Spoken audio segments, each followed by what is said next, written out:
অন্তর কাঁপানো একটি প্রেমের গল্প। কাঁদবেন না প্লিজ। Love story. একটা ছেলে একটা মেয়েকে খুব ভালোবাসতো। একদিন মেয়েটা ছেলেটাকে ছেড়ে চলে যায়। কিছুদিন পর সেই মেয়েটা দেখা যায় অন্য একটি ছেলের সাথে রিক্সা করে ঘুরে বেড়াচ্ছে। অতঃপর পূর্বের ছেলেটি ক্ষিপ্ত হয়ে মেয়েটার বাসায় যায়। গিয়ে মেয়েটার গালে সজোরে থাপ্পড় মারে আর বলে, তুই এত খারাপ এটা আগে জানতাম না, জানলে তোর মতো নর্তকীর সাথে প্রেম করতাম না, তুই আসলেই একটা নষ্টা মেয়ে, ইত্যাদি বলে মেয়েটাকে গালিগালাজ করে। কিন্তু মেয়েটা কোনো রেসপন্স দেয় না, অপরাধীর মতো সব সহ্য করে।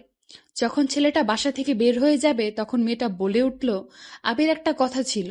তুই আর কি বলবি? হ্যাঁ, তোর আর কি বলার আছে? কিছু না, তবে একটা অনুরোধ। কি? তাড়াতাড়ি বল। তুমি অন্য কাউকে বিয়ে করে সুখী হও, আর পারলে আমাকে ভুলে যেও। আরে তোর মতো বাজারের মেয়েকে তো আমি তখনই ভুলে গেছি যখন দেখেছি রিক্সা করে অন্য ছেলের সাথে ঘুরে বেড়াচ্ছিস। কথাগুলো বলে ছেলেটা চলে গেল। আর আরোহী বিছানায় শুয়ে চিৎকার করে কাঁদছে আর বলছে, হে আল্লাহ, তুমি কেন আমাকে এত কষ্ট দিচ্ছ? আমাকে তাড়াতাড়ি নিয়ে যাও। কিন্তু কিছুক্ষণ পর মেয়েটা ভাবছে, না, সবকিছু ঠিক আছে, আমি না হয় একটু কষ্টই পেলাম, কিন্তু আমার আবির তো এখন সুখী হবে, এটাই আমার কাছে বড় পাওয়া। তার এক সপ্তাহ পর মেয়েটার সামনে বিয়ের কার্ড হাতে ছেলেটা উপস্থিত। আরোহী, আমি আগামী শুক্রবার বিয়ে করতে যাচ্ছি, প্রথম দাওয়াতটা তোমাকেই দিলাম, আসবে তো? এসো, বলে ছেলেটা চলে গেল। তৎক্ষণাৎ আরোহীর চোখ থেকে দুফোঁটা জল গড়িয়ে পড়ল কার্ডের উপর। মেয়েটা উপরের দিকে তাকিয়ে বলছে, হে আল্লাহ, আমি আর পারছি না, আমি নিজের চোখে আবিরের বিয়ে দেখতে পারবো না, তুমি একটু সহায় হও। আজ শুক্রবার, জুম্মার নামাজের পর আবিরের বিয়ের কার্য সম্পূর্ণ হয়। কিন্তু আবির বারবার তাকিয়ে দেখছে আরোহী আসে কিনা। আসলে আজকেও একটু অপমান করে মনের জ্বালাটা মেটানো যাবে, কিন্তু না, আরোহী আসেনি। একটা দুঃসংবাদ এসেছে, আরোহী এই দুনিয়াতে নেই। একটু আগে সে মারা গেছে। কথাটা শোনার সাথে সাথে আবির দৌড়ে চলে গেল আরোহীর বাসায়। গিয়ে দেখে তার আরোহী ঘুমিয়ে আছে, চিরজীবনের মতো ঘুমিয়ে আছে। আবির কাঁদতে পারছে না, শুধু অবাক হয়ে আরোহীর মুখের দিকে তাকিয়ে আছে।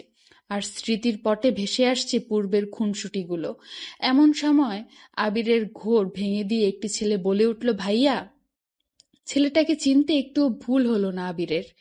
এটাই সেই ছেলে যাকে আরোহীর সাথে রিকশায় দেখেছিল।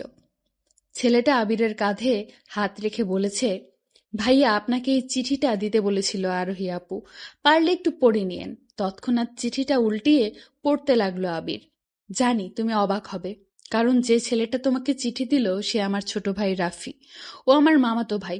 কি করব বলো, আমি তো জানতাম না যে আমার শরীরের মরণব্যাধি ক্যান্সার আছে। জানলে কখনো তোমার সাথে প্রেম করতাম না। যখন জানলাম আমি ক্যান্সারের রোগী, তখন আমার পায়ের নিচ থেকে মাটি সরে গিয়েছিল। সিদ্ধান্ত নিলাম তোমার থেকে দূরে সরে যাব, না হলে তো তুমি সুখী হতে পারবে না। এখন তুমি আমাকে ঘৃণা করো, আমার খুব ভালো লাগে, কিন্তু একটা কষ্ট কি জানো? যখন তুমি আমাকে নষ্টা, নর্তকী, বাজারের মেয়ে বলেছিলে, তখন সত্যি খুব খারাপ লাগছিল আমার। আমি কি আসলেই এমন?